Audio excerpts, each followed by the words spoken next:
Thank you, sir. With this, I would like to invite Dr. Vishali ma'am on this side of the podium, please. Ma'am, on this side of the podium, please. She'll give her expert comments on diagnosis of choroidal granulomas. Right now, we are between the differentials of lymphoma, posterior scleritis, and infective.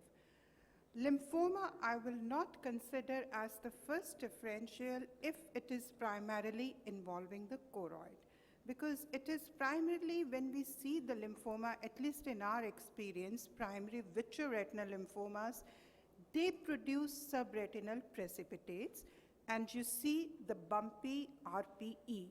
Now, what Anirudh showed was primarily the lesion in the granuloma. Now, the second two which are left is posterior scleritis. I absolutely agree this could be posterior scleritis because it is unilateral.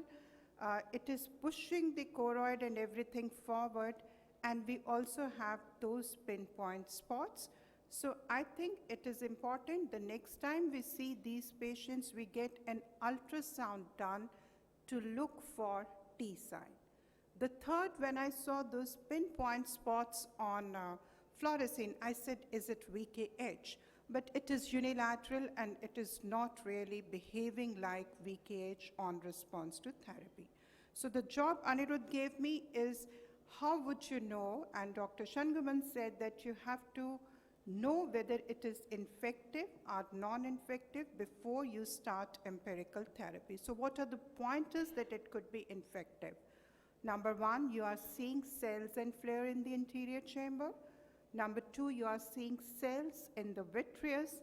And when we are talking of granulomas, we are basically talking of TB versus sarcoid. Now, how do you differentiate the two? If you look at it, TB is a process which is driven by VEGF, and all the experimental models of TB have shown that your VEGF will go up if it is a TB granuloma.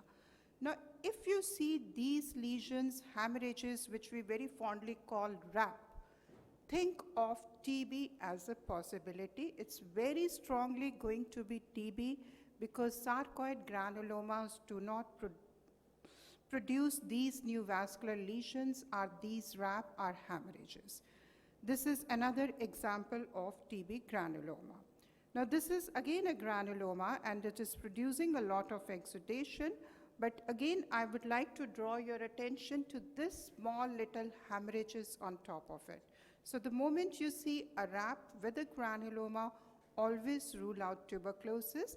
And if you have to give empiric therapy, anti-VEGF is the empiric therapy, because these granulomas respond extremely well to anti-VEGF therapy, and sometimes you will even see them decreasing.